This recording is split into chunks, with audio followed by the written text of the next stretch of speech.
नमस्कार। आज साहित्य सृजन कार्यक्रम में आप सभी का स्वागत है। हम साहित्य पर यहाँ आज चर्चा के लिए उपस्थित हुए हैं आपके सेवा में, और हमारे आज के ख़ास मेहमान हैं श्री संदीप सिंह।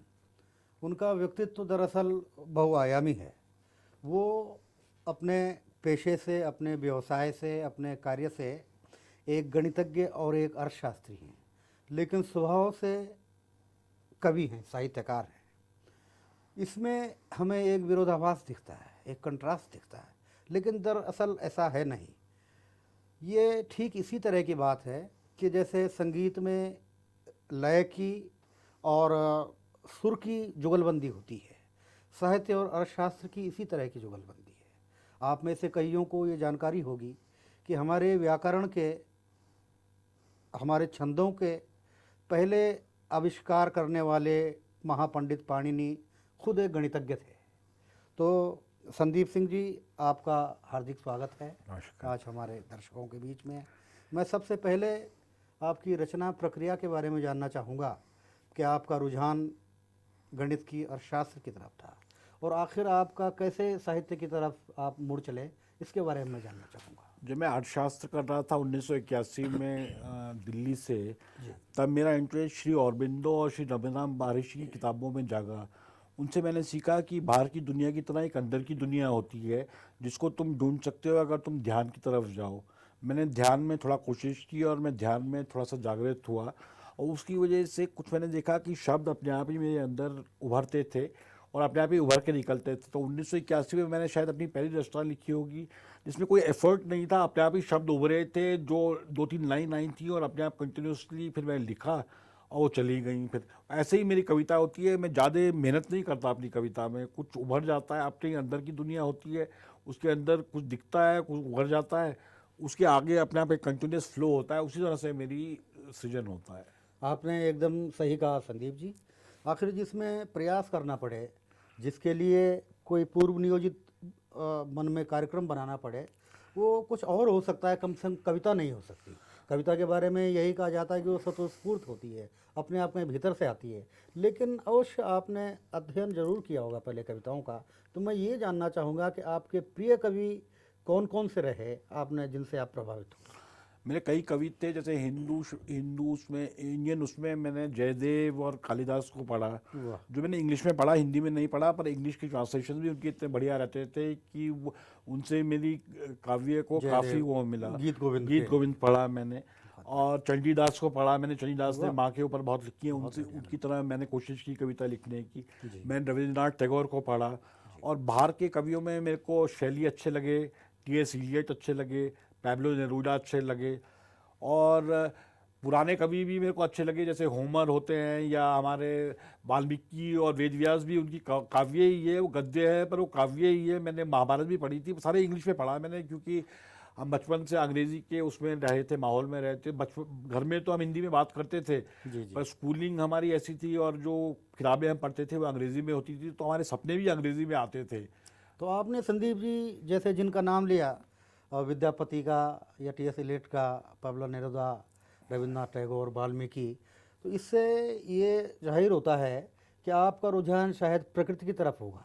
हाँ बिल्कुल, मेरी किताब का नाम भी है to the divine the eternal feminine. जो नेचर है, जो फेमिनाइन उसकी स्पिरिट है, जिसको हम प्रकृति कहते हैं या शक्ति कहते हैं, उसकी तरफ मेरा हमेशा लगाव था, उसी की तरफ मेरा झुकाव था।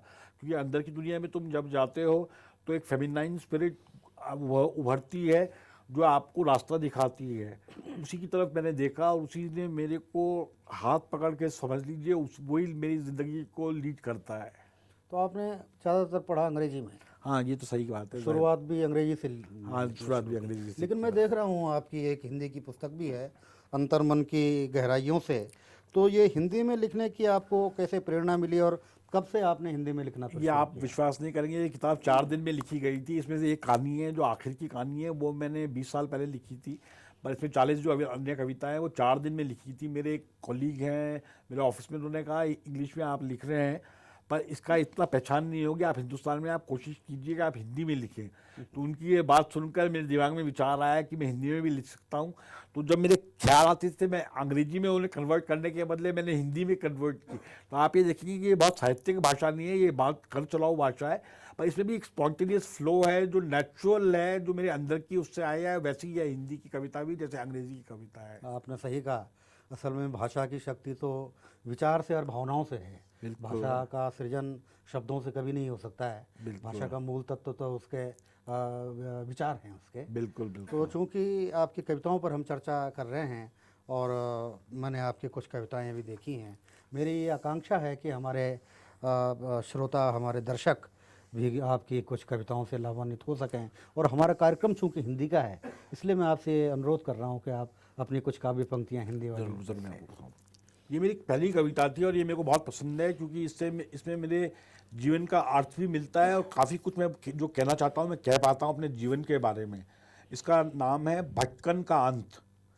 वो भटकता रह गया दुनिया के बाजार में, सोचने के सार में, आसमान के तारों में, मदिरा के बारों में, और मुकाम और दूर हो गया।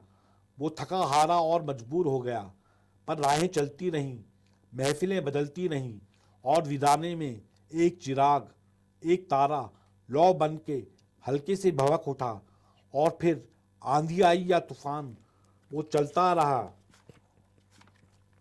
वो जलता रहा, और मध्य रात्रि में चंद्रमा जग गया, फल पक गया, और फूलों की महक पहुंच गई उस मंजिल पर जहां पहुंचने के लिए मानव कारों में और व्यापारों में, मनुष्य के त्योहारों में हमेशा से चाह रहा था और चाह कर भी कभी ना पा रहा था। भटकन का अंत हो गया, आवारा मसीहा संत हो गया। वाह वाह वाह, बड़े अच्छे प्रतीक चुने आपने और उन प्रतीकों के माध्यम से अनुभूतियों को व्यक्त किया, सच्चाइयों को व्यक्त किया। मैं आपसे एक थोड़ा विषय से हटके सवाल पूछना चाहता हूँ। आप अपने पेशे से अर्थशास्त्री हैं और मैं पेशे से पत्रकार हूँ, और दो रिपोर्टें ऐसी होती हैं जो बड़ी हलचल मचाती हैं, एक तो पत्रकार की रिपोर्ट और एक सीएजी की रिपोर्ट। तो इन दोनों के बीच में आप कैसे समन्वय बिठाते हैं अपने साहित्य के और अपने पेशे के? मैंने बताया ना कि मेरा जो साहित्य है वो स्पॉन्टेनियस है, उसमें मेरा पेशा कभी बीच में नहीं आता। पेशा मेरा 9 से 5 जो मेरा ऑफिस का टाइम होता है उसमें मेरा पेशा का टाइम होता है, और हमारी सर्विस ऐसी है कि हमें थोड़ा टाइम मिल जाता है कि हम और चीज़ भी कर सकते हैं। मतलब जैसे आईएएस वगैरह होती हैं या आईपीएस होती हैं, उसमें आपको 24 घंटे को आपको पब्लिक से डीलिंग करनी पड़ती है या पॉलिटिशियन से डीलिंग करनी पड़ती है, तो आपको इतना टाइम नहीं मिलता। जी। हमारी सर्विस फिर भी पढ़ने लिखने की होती है सर्विस, और हमें अलग अलग चीज़ों के बारे में जानकारी मिलती है, क्योंकि हम सारे विभागों को देखते हैं, सारे स्कीम्स को देखते हैं। तो ये पढ़ने लिखने की होती है, इंटेलेक्चुअल टाइप ऑफ सर्विस होती है। तो इसमें एक नेचुरल होता है कि आपको थोड़ा टाइम मिल जाता है जिसमें आप अपना अपना जो पढ़ना लिखना है या अपना और कुछ काम में करना चाहते हो वो कर सकते हैं। तो इसमें कोई विरोधाभास नहीं होता। ये 9 से 5 में ऑफिस में रहता हूँ, बाकी टाइम मैं साहित्य को देता हूँ। वाह वाह वाह। मैं आपसे एक और बात जानना चाहता हूँ संदीप सिंह जी, कि जैसे हमारे कई उदाहरण हैं लेकिन रस्किन बॉन्ड सबसे नज़दीक हैं। जी आप भी उन्हें बखूबी जानते हैं और हमारे प्रदेश के ही हैं। वो भी अंग्रेजी में लिखते हैं, उन्होंने कभी हिंदी में शायद एक शब्द भी नहीं लिखा होगा, लेकिन रस्किन बॉन्ड ने अंग्रेजी में लिखते हुए अपने सारे विषय उत्तराखंड से बल्कि मसूरी के आसपास के गांव से चुने। जी। तो आपके लेखन में, आपकी कविताओं में उत्तराखंड, मसूरी या देहरादून कितना है? नहीं, उत्तराखंड और मसूरी के बारे में भी मैंने लिखा है, मसूरी और देहरादून के बारे में भी लिखा है। मैं उसकी फैक्ट्स के बनस्बत में उनके विचार और उनकी फ़िलॉसफी के बारे में ज़्यादा लिखा है। मैंने उत्तराखंड के सांस्कृतिक और उसकी स्पिरिचुअल उसके बारे में, लेजेसी के बारे में लिखा है, और मैंने हिंदुस्तान की जो स्पिरिचुअल वो है उसके बारे में लिखा है। तो मैंने जो उनके सामाजिक तथ्यों के बनस्बत जो उनके स्पिरिचुअल फैक्ट्स है उनके बारे में ज़्यादा लिखा है। मतलब जो फिजिकल भौतिक फैक्ट्स के बारे में कम लिखा है, स्पिरिचुअल फैक्ट्स क्योंकि जो स्पिरिचुअल रियलिटी है उनके बारे में लिखा है। सही मैं आपको एक मसूरी की पोएम सुनाना चाहूँगा जी, इसके बारे में, अवश्य, अगर आप अवश्य। सुन। बिल्कुल बिल्कुल, अवश्य। आपने काफ़ी अच्छा समन्वय बिठाया है संदीप सिंह जी, और असल में जो फैक्ट्स के आपने बात की, तथ्यों की, तो तथ्यों वाला काम तो आपका खैर उसमें है ही। हाँ, हाँ, तो सर्विस आपका व्यवसाय उसमें सर्विस में तथ्यों का काम है ही, और कविता तथ्य का विषय है भी नहीं असल में। बिल्कुल, जी, आप अब फरमाएं। मैंने मसूरी के बारे में लिखा है, मसूरी पहाड़ों की रानी, जी। तेरी सुबह एक लालिमा, एक थिरकता जागरण, कलियों और परियों के सपनों का मादक मस्त मिश्रण, तेरा दिन एक पुकार, थम गया अहंकार का ज्वार, एक निमंत्रण एक न्योता, फूलों ने तारों को जोता, तेरी बिन वाह, वजह बहुत अच्छी लाइन है, बहुत अच्छी लाइन है, फूलों ने तारा, तेरी बहुत अच्छी बिन लाइन। वजह बदनाम शाम, जवानी जिस्म और जाम, वहाँ यहाँ महकते हैं चीड़ देवदार बुरास और लेते हैं खुदा का नाम, तेरी रात थोड़ी महकी, थोड़ी बिंदास बेबाक बहकी, चंद्रमा का आकाश के साथ नाच देख, चकोर जागी तड़पी चहकी, ए पहाड़ों की मलिका पहाड़ों की रानी, हिम शिखर से बहे जिसका परिचय जिसका पानी, तू सदा विभोर तू सदा किशोर, मैंने तेरी गलियों में सबकी राह जानी, सदा रहेगा हमारा संग हमारा साथ, सदा चलेगी तेरी और मेरी बात, सदा माल रोड में हसीनाएं महकेंगी, सदा पहाड़ों और वादियों की होगी मुलाकात। बहुत अच्छा, बहुत अच्छा। आपकी इस पंक्ति ने मुझे बड़ा प्रभावित किया कि फूलों ने तारों को जोता।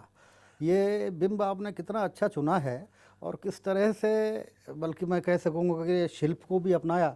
मुझे दिनकर जी की पंक्ति याद आई उसमें, इस परिप्रेक्ष्य में, कि गगन खोल कर बाँ विशुद्ध वसुधा पर झुका हुआ है। क्या बात बड़ी सुंदर आपने ये, मैं इस पंक्ति से बड़ा प्रभावित हुआ आपका, फूलों ने तारों को जोता। मैं आपसे एक और प्रश्न पूछना चाहता हूँ कि आपका जन्म यहाँ देहरादून मसूरी में हुआ, आपका बचपन सारा यहाँ बीता।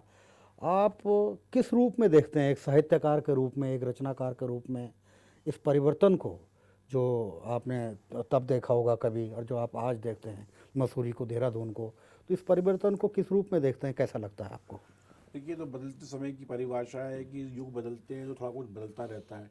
अब इकोनॉमिक डेवलपमेंट तो आया है उत्तराखंड में, पर मेरे को डर है कि कहीं सांस्कृतिक विरासत जो है उसकी वो डर डूब जाए, क्योंकि जो युवकों का जो मन है और युवकों का जो दिशाएं हैं वो अब भौतिक चीज़ों में ज़्यादा जा रही है, जबकि ये हमारी माँ थी, मतलब उत्तराखंड या भारत ले लो, हमारी माँ थी, हमारी सांस्कृतिक विभोर थी, हमारी सांस्कृतिक डेस्टिनेशन थी, और जो उसकी जो बेसिक वैल्यूज़ हैं वो हमसे हटी जा रही है। हम पश्चिम की तरफ ज़्यादा झुके जा रहे हैं, पर ये एक समय की एक मजबूरी भी है, इसमें कुछ करा नहीं जा सकता। तो जो उस मिश्रण को देखिए तो अच्छा ही है, अच्छा ही हो रहा है, जब समय ऐसा बदल गया है कि अब हमें इस तरफ जाना ही पड़ेगा। अगर हम जाएंगे नहीं तो हम पीछे छूट जाएंगे। जैसे बाकी के देश इतने आगे बढ़ गए हैं भौतिक प्रगति में, हम फिर से गुलाम हो जाएंगे अगर हम जाएंगे नहीं। पर अगर हम जाएंगे तो हम ये हो सकता है कि हम अपनी सांस्कृतिक विरासत को भूल जाएं। तो हमें दोनों दोनों करना चाहिए, अपने जो पास्ट है उसके बेस्ट ले लेने चाहिए और उससे हमें फ्यूचर में हमें जाना चाहिए, संतुलन बनाना चाहिए, बिल्कुल, मध्य मार्ग अपनाना बिल्कुल, चाहिए। आपने एकदम सही ये बात कही, क्योंकि बिना संतुलन के या तो हम एक जगह ठिठक भी नहीं सकते विकास के बिल्कुल, उसमें, बिल्कुल। और अपनी सांस्कृतिक विरासत को भी हम भूल छोड़ नहीं नहीं सकते। ये सकते। आपने बिल्कुल सही कहा। अपने सेवा काल में आपको कई शहरों में शायद रहना पड़ा होगा। बिल्कुल। आपको कौन सा शहर सबसे ज़्यादा प्रभावित, किस शहर ने आपको किया? कितने शहरों में आप रहे, कहाँ कहाँ गए, और किस किस शहर की आपने अब तक क्या खूबी देखी? शहरों में तो मैं देहरादून से जितना प्रभावित हुआ हूँ उतना कहीं से नहीं हुआ। इलाहाबाद में प्रयाग है, चंडीगढ़ में मॉडर्निटी है, पर देहरादून में जो हिम का जो वो है, हिमालय का जो संस्कृति है, अभी भी आप देखिए कि देहरादून में औरतें 12 बजे रात को भी घूम लेंगी ज्वेलरी पहनकर भी, फिर भी उनको इतना डेंजर नहीं होता। आप ये बड़े शहर में बड़ी मुश्किल होगी, किसी भी राजधानी में देखिए, आप किसी भी कैपिटल की राजधानी में देखिए, वो संस्कृति की बात नहीं है, वो रिस्पेक्ट नहीं है औरतों के लिए, वो रिस्पेक्ट नहीं है नेचर के लिए। तो देहरादून में जो उसका कल्चर है, जो उसकी संस्कृति है और जो उसका एनवायरनमेंट है, जो अब डूबे जा रहा है क्योंकि इतनी गाड़ियाँ आ गई हैं, पोल्यूशन हो रहा है, वेदर भी बदल रहा है और सीमाएँ भी संकुचित हो जा रही हैं, तो वो बदल रहा है, सब कुछ बदल रहा है। पर फिर भी मेरे को देहरादून जैसा शहर कहीं नहीं दिखा। देहरादून मसूरी मेरे फेवरेट शहर है। जी जी जी। संदीप सिंह जी, आपकी ये कविताएं मैं देख रहा हूँ। मैं एक और आपसे जानना चाह रहा हूँ, एक जानकारी और चाहता हूँ कि आपकी जो हिंदी कविताएं हैं, क्या इन्हें आपकी अंग्रेज़ी कविताओं का रूपांतर माना जाए या इन्हें मौलिक माना जाए? नहीं, ये मौलिक क्या है, वो नेचर सेम है इन द सेंस कि इनर वर्ल्ड जो मैंने बोला आपको, अंदर की दुनिया या स्पिरिचुअल दुनिया या नेचर की दुनिया या फेमिनाइन दुनिया, वो उसके बारे में मैं लिखता हूँ। पर हिंदी के जो मेरा शब्द है और जो हिंदी की मेरी भावना है वो अलग से है, और मैंने लिखा भी अलग तरह से है, मतलब ट्रांसलेशन नहीं कह पाएंगे। नहीं कह वो पाएंगे। उनकी जो वो है मैटर है वो सेम कह सकते हैं आप। मैं जिस बारे में मैं लिखा हूँ वो सेम है, क्योंकि सेम मैं अंदर की दुनिया के बारे में लिखता हूँ, तो जो अंदर की दुनिया से लिखता हूँ मैं, तो वो उसका इंटरप्रिटेशन सेम हो सकता है, पर ट्रांसलेशन नहीं कह सकते आप, मौलिक कहना पड़ेगा आपको। निसंदेह निसंदेह। नहीं, मुख्य विषय वस्तु तो चिंतन होता है, और चिंतन तो मौलिक ही है, चाहे बिल्कुल बिल्कुल। आप फिर उसे किसी भाषा में भाषा रूपांतरित में करें। रूपांतरित करें। मौलिक तो चिंतन होता है असल में। बिल्कुल बिल्कुल भाषा तो खैर कोई भी हो सकती है। बिल्कुल। आपकी अभिरुचि के और क्या क्या विषय हैं साहित्य के अलावा, अध्ययन के अलावा?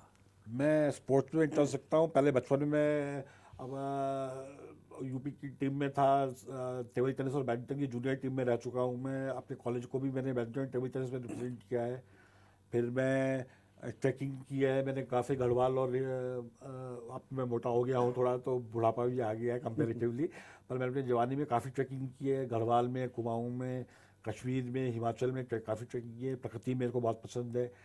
फिर मैं समाज में भी रुचि रखता हूँ, पॉलिटिक्स में भी रुचि रखता हूँ। मेरे अपने विचार हैं, मेरे अपने वो हैं कि भारत कैसे बनना चाहिए, भारत का निर्माण कैसे होना चाहिए। जी। पर इन समय में जो अपने आजकल की सारी दुनिया है, पर मेरे को ये जैसे ये कई चीज़ें हैं जो आजकल के लोग जिनमें रुचि रखते हैं, मैं बताऊंगा उनमें मैं रुचि रखता हूँ। सब इंटरनेट का मेरे को बिल्कुल ज्ञान नहीं है, अच्छा। कंप्यूटर का मेरे को बिल्कुल ज्ञान बड़ा नहीं आश्चर्य है, टेक्नोलॉजिकली इस तरह से चीज, इनकी ऐसी चीज़ों में मेरी रुचि नहीं है, तो आप समझ सकते हैं कैसी चीज़ों में मेरी रुचि बहुत होगी। बढ़िया, बहुत बढ़िया। क्योंकि मैं कई ऐसे लेखक देखता हूँ पुराने, और उन्होंने मुझे व्यक्तिगत रूप से जानकारी दी कि वो आज भी कलम से लिखते हैं। हाँ तो वो शायद आप भी मैं कलम भी से कलम लिखते से हैं। लिखता हूँ, मैं भी कलम से लिखता हूँ। इंटरनेट का मेरे को कोई ज्ञान नहीं है, जैसे फेसबुक पे मेरा कोई इंटरेस्ट नहीं है, अच्छा ऐसी अच्छा। चीज़ों में मेरे को बहुत वो है। तो हो सकता है कि शायद इंटरनेट पे जब हम लिखना शुरू करते हैं तो हमारी भावनाओं का शायद कुछ रूपांतरण हो जाता है दूसरे ढंग नहीं, से। इंटरनेट ऐसी चीज़ है ना कि वो ऐसा आविष्कार है कि उसकी बहुत यूज़ भी है, जी। पर उसके बहुत दुरुपयोग भी है, क्योंकि इंटरनेट में आपको कोई रिस्पॉन्सिबिलिटी तो है नहीं, आप कुछ भी लिख दो, कुछ भी बोल दो, आप अपने को कैसे भी पेश कर दो, कोई कोई रोकने वाला नहीं है, तो आदमी बदल ही जाता है उसका पूरा वो। मेरे हिसाब से तो इंटरनेट एक विष भी बन सकता है, एक अमृत भी बन सकता है, आप उसको किस तरह से ट्रीट करें उस पर डिपेंड करता है। पर जो बिल्कुल इसकी जो कम्युनिकेशन के सिवाय जो ये साइकोलॉजिकल नीड हो गई है इंटरनेट की, उससे मेरे को डर लगता है, क्योंकि जो वैल्यूज़ थे, जो मिलने एक दूसरे से मिलने की वैल्यूज़ थे, दोस्तियाँ थी या लिखने की चीज़ें थी, वो सब खत्म हो जा रही है। सब कुछ इंटरनेट हो गया है, जो एक झूठा वो है, सब मुखौटे पहनते हैं, कोई अपना असली चेहरा तो दिखाता नहीं है। मैं सहमत हूँ आपसे, मैं बिल्कुल आपसे सहमत हूँ कि हम इतने यांत्रिक ना हो जाएं बिल्कुल। कंप्यूटर के उससे, क्योंकि आखिर कंप्यूटर कुछ भी हो लेकिन है तो मशीन ना। मशीन, बिल्कुल बिल्कुल मनुष्य का रूप तो कभी ले नहीं सकती बिल्कुल है। बिल्कुल, मैं आपकी बात से और बिल्कुल हम उस सहमत पे सामने बैठ के कम्युनिकेट कर रहे हैं, लेकिन हमें बिल्कुल पता नहीं कि हम मशीन से संवाद कर रहे हैं, असल में बिल्कुल बिल्कुल मनुष्य से नहीं कर रहे हैं। बिल्कुल मनुष्य का संवाद तो ये है कि जो आप और मैं कर बिल्कुल रहे हैं सही बीच कह में। रहे हैं, सही कह रहे हैं। और इंटरनेट से जब हम जुड़ते हैं तो हमें बिल्कुल ये भ्रम पैदा होता है शायद कि हम संवाद कर रहे हैं, लेकिन वो संवाद जीवंत नहीं है, असल में सही कह वो रहे हैं आप, यांत्रिक संवाद है। बिल्कुल सही कह रहे हैं। मैं ये आपसे पूछना चाह रहा हूँ कि आजकल आप क्या पढ़ रहे हैं? मैं आजकल एक रमन्ना महर्षि ने एक त्रिपुरा रहस्य के बारे में लिखा था। तो मैं महर्षि रमन। हाँ जी, रमन्ना महर्षि हैं, उन्होंने त्रिपुरा रहस्य के बारे में लिखा था। फिर मैं कुरान भी पढ़ रहा हूँ, एक पाकिस्तानी स्कॉलर है हमें अभय अली, उन्होंने कुरान को बहुत से ट्रांसलेशन किया है, अच्छा। उसके बारे में पढ़ रहा हूँ मैं। फिर मैं 3-4 किताबें एक साथ पढ़ता हूँ मैं एक्चुअली। बहुत अच्छा जी। फिर रूमी के बारे में पढ़ रहा हूँ, रूमी की वाह। ट्रांसलेशन हुई है, कोलमैन बाक्स ने रूमी की ट्रांसलेशन जी की हाँ, जी है, हाँ। रूमी की तो 3-4 किताबें पढ़ रहा हूँ मैं एक साथ में। 3-4 किताबें पढ़ता हूँ, फिर वो खत्म हो जाती है तो 3-4 और उठा लेता हूँ, उस तरह से पढ़ता रहता हूँ मैं। तो अध्ययन का आपका क्रम रोज चलता है? हाँ, पढ़ता तो रहता हूँ, मैं पढ़ता तो रहता हूँ। कभी ऐसा नहीं होता कि जैसे कभी हम छुट्टी लेते हैं दफ्तर से तो अध्ययन से भी छुट्टी ले लें? नहीं, ऐसा नहीं, ऐसा नहीं होता। तो हमारा दफ्तर भी ऐसा है ना कि हमें अध्ययन करना ही पड़ता है, जो हमारा काम भी है उसमें अध्ययन काफ़ी वो होता है, दिमाग लगाना पड़ता है, उसको पॉइंट ढूंढने पड़ते हैं, तो दिमाग यूज़ हो जाता है। जी। और आपकी चिंतन प्रक्रिया क्या होती है? जैसे कुछ लोग होते हैं कि जिन्हें सोचने के लिए एकांत चाहिए, कुछ ऐसे होते हैं जो यात्रा में सोचते हैं, कुछ ऐसे होते हैं जिनको सोचने के लिए नदी का किनारा चाहिए, किसी को समुद्र चाहिए, किसी को पहाड़ चाहिए। तो आपकी चिंतन प्रक्रिया क्या है? आप कब किस स्थिति में सबसे अच्छा सोच पाते हैं? देखिए, मैं तो ये विश्वास करता हूँ कि जो सब कुछ है अपनी एफर्ट से इतना नहीं होता जितनी गॉड की ग्रेस से होता है, प्रसाद से मिलता है। तो चिंतन तो अब ये हो, जो 24 घंटे जो चिंतन जो दिमाग में अंदर की दुनिया है वो तो जगी रहती है। अब उसको कभी तुम उसको कभी बाहर ला देते हो, कभी नहीं लाते हो बाहर। अंदर की दुनिया तो 24 घंटे जगी रहती है, अंदर की दुनिया के तो कभी बंद नहीं होते। वो तो जैसे बाहर की दुनिया है वैसे चलती रहती है। आपने ज़्यादातर पद्य लिखा है शायद, जी। तो गद्य की तरफ आपका रुझान नहीं हुआ? गद्य वही आप बोल रहे थे ना, मैं नौकरी करता हूँ, गद्य मैं नौकरी करता हूँ पैसे कमाने हैं, वरना पेट आजकल बुध का समय होता तो मैं शायद संन्यास ले लेता, पर आजकल तो फिर भूखा मर जाऊंगा मैं। तो गद्य के लिए एक टाइम चाहिए होता है, एक मेहनत चाहिए होती है, एफर्ट चाहिए होता है। मैंने आपको बताया मेरी पोइट्री में एफर्ट नहीं है, आप स्पॉन्टेनियसली आती है।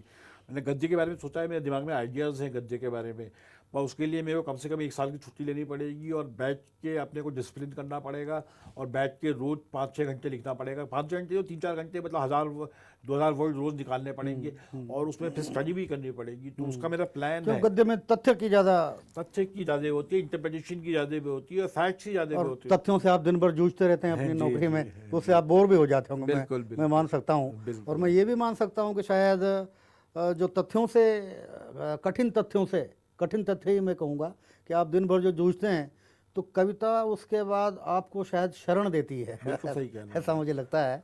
आपकी भविष्य की क्या योजनाएं हैं लेखन की?